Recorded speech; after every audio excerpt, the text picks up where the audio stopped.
Negara sedang marah, bukan karena isu kecil, tapi karena uang pajak triliunan rupiah diduga raib begitu saja. Menteri Keuangan Purbaya Yudi Sadewa akhirnya buka suara, dan kali ini bukan sekadar peringatan. Bayangkan perusahaan asing beroperasi besar-besaran di Indonesia, tapi PPN tidak dibayar dan pajak penghasilan ditekan serendah mungkin. Lebih mengejutkan lagi, praktik ini diduga lolos bertahun-tahun tanpa tersentuh. Kini situasinya berubah. Purbaya tak lagi bergerak sendiri. Polisi dan TNI disebut turun langsung ke lapangan. Penggerebekan pajak bukan lagi wacana. Apa yang sebenarnya terjadi di balik layar? Siapa yang selama ini melindungi mereka? Dan mengapa negara baru sekarang bertindak sekeras ini? Assalamualaikum warahmatullahi wabarakatuh. Sebelum kita mulai jangan lupa like, subscribe, dan aktifkan lonceng notifikasi, karena pembahasan kali ini bukan isu biasa, ini soal wibawa negara dan keadilan pajak. Jika kamu ingin memahami apa yang benar-benar terjadi di balik kebijakan pajak, kekuasaan, dan uang negara yang jarang dibahas media arus utama, pastikan kamu tonton video ini sampai selesai. Pagi itu, laporan-laporan masuk ke meja Menteri Keuangan Purbaya Yudi Sadewa tanpa henti. Angkanya rapi, grafiknya naik, tapi ada yang terasa janggal. Terlalu banyak celah yang terlihat bersih di atas kertas. Purbaya menatap data PPN dari sektor tertentu yang seharusnya besar.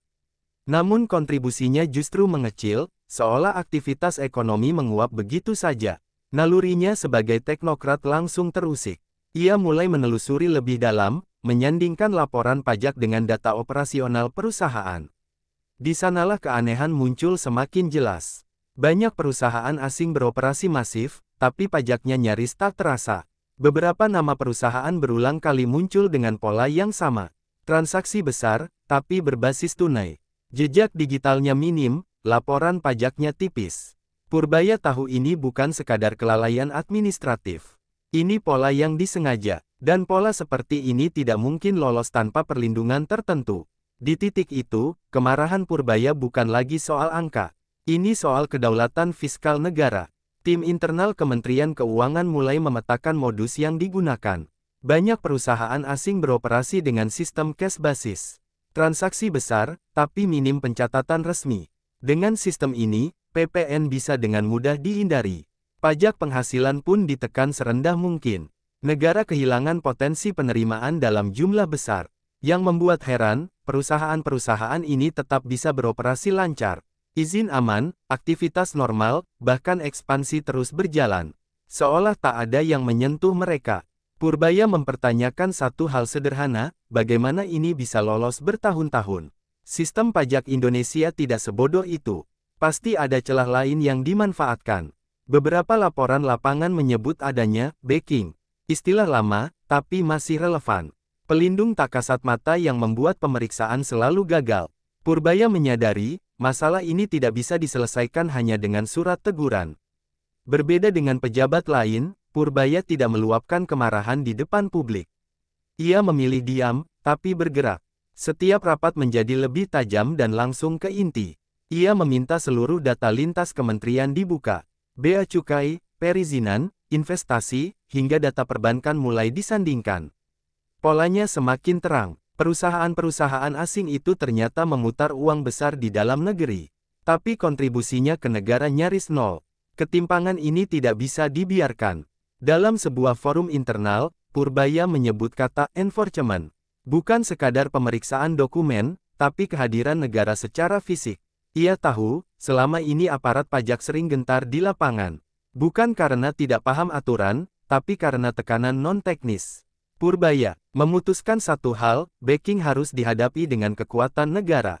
Langkah berikutnya membawa Purbaya ke meja Menko Polkam. Pertemuan itu berlangsung serius dan tertutup. Tidak ada basa-basi panjang. Purbaya memaparkan temuannya secara lugas. Angka, nama, pola, dan potensi kerugian negara disampaikan tanpa ditutup-tutupi. Menko Polkam langsung menangkap intinya. Ini bukan hanya masalah pajak, tapi juga penegakan hukum dan wibawa negara. Jika dibiarkan, presidennya berbahaya. Diskusi mengarah pada satu kesimpulan bersama. Aparat penegak hukum harus dilibatkan secara langsung. Tidak lagi sekadar pendamping simbolis. Polri dan TNI disebut sebagai bagian dari solusi. Kehadiran mereka bukan untuk menakut-nakuti, tapi memastikan hukum berjalan tanpa intervensi. Kesepakatan pun tercapai. Operasi lapangan akan disiapkan. Koordinasi lintas lembaga mulai bergerak cepat. Tim kecil dibentuk, bersifat rahasia dan terbatas. Target dipilih dengan hati-hati. Pendekatan lama yang terlalu administratif ditinggalkan. Kali ini, pemeriksaan dilakukan langsung ke lokasi usaha. Gudang, pabrik, kantor operasional. Kehadiran aparat membuat suasana berbeda. Tidak ada lagi senyum santai atau jawaban berputar-putar. Semua menjadi serius. Beberapa perusahaan tampak kaget. Mereka tidak menyangka negara akan hadir sekuat ini. Apalagi dengan seragam yang lengkap. Dokumen mulai dibuka paksa sesuai prosedur. Aliran uang ditelusuri. Transaksi tunai yang selama ini tersembunyi mulai terlihat. Backing yang dulu dibanggakan perlahan menghilang. Kabar operasi lapangan menyebar cepat, meski tanpa rilis resmi. Dunia usaha mulai berbisik. Ada yang panik, ada yang bersiap. Perusahaan-perusahaan yang merasa kebal mulai sulit dihubungi. Beberapa manajemen asing mendadak berada di luar negeri. Aparat menemukan banyak pelanggaran yang selama ini tertutup rapi. PPN tidak disetor, laporan laba direkayasa, transaksi disamarkan. Yang mengejutkan, sebagian besar pelanggaran dilakukan dengan cara yang sama. Ini menandakan praktik sistemik, bukan insiden terpisah. Purbaya menerima laporan itu dengan wajah dingin. Baginya, ini justru menguatkan dugaan awal. Negara terlalu lama bersabar. Operasi ini menciptakan efek kejut yang nyata. Perusahaan lain yang selama ini bermain abu-abu mulai membenahi laporan pajaknya. Konsultan pajak kebanjiran telepon. Banyak klien asing mendadak ingin patuh. Ketakutan menjadi pemicu yang efektif. Media mulai mencium aroma operasi besar. Meski informasi dibatasi, isu keterlibatan Polri dan TNI tak bisa ditutup sepenuhnya. Publik merespons beragam. Ada yang mendukung penuh, ada yang khawatir iklim investasi terganggu. Purbaya tidak bergeming. Baginya, investasi yang sehat adalah yang patuh aturan. Negara tidak anti asing, tapi anti pengemplang. Tekanan mulai datang dari berbagai arah. Ada yang meminta pendekatan lunak, ada yang mengusulkan kompromi. Semua dibungkus bahasa ekonomi. Purbaya mendengar, tapi tidak goyah. Ia paham, setiap pengetatan selalu melahirkan resistensi. Di internal pemerintahan, langkah ini diuji.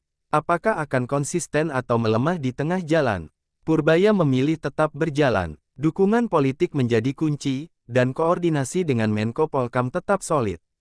Operasi lapangan terus berlanjut. Target diperluas, metode diperbaiki.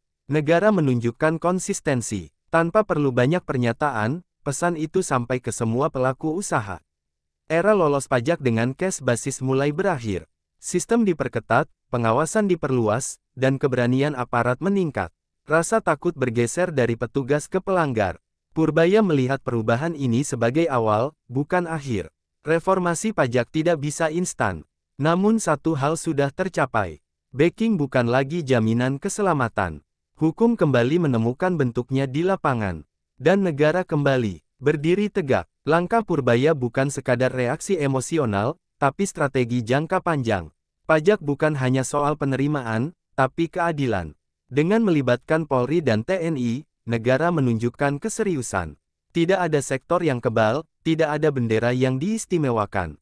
Perusahaan asing tetap dipersilakan berusaha. Namun aturan tidak untuk dinegosiasikan. Kontribusi adalah harga dari peluang. Operasi ini menjadi penanda perubahan pendekatan. Dari administratif menjadi tegas, dari lunak menjadi berwibawa. Publik kini melihat wajah negara yang berbeda. Lebih berani, lebih hadir, dan lebih adil. Di akhir semua ini, satu pesan menguat, Indonesia bukan ladang bebas pajak, dan negara tidak akan diam ketika haknya dirampas. Apa yang baru saja kita bahas bukan sekadar cerita tentang pajak. Ini adalah gambaran bagaimana negara akhirnya memilih untuk hadir, bukan bersembunyi di balik dokumen dan rapat tertutup. Ketika perusahaan asing mulai tak lagi kebal, ketika backing mulai kabur, dan ketika aparat negara turun langsung ke lapangan, satu pesan besar sedang dikirimkan, aturan bukan hiasan, dan kedaulatan tidak untuk ditawar. Pertanyaannya sekarang, apakah langkah ini akan terus konsisten? Ataukah akan melemah saat tekanan datang dari berbagai arah? Jawabannya tidak hanya ada di pemerintah, tapi juga pada perhatian publik. Karena selama rakyat peduli dan mengawasi, ruang untuk permainan gelap akan semakin sempit. Jika menurut kamu langkah Purbaya ini penting untuk keadilan pajak dan masa depan negara, jangan lupa like, subscribe dan bagikan video ini agar makin banyak yang sadar apa yang sedang terjadi. Terima kasih sudah menonton sampai akhir. Tetap kritis, tetap waras, dan sampai jumpa di pembahasan berikutnya.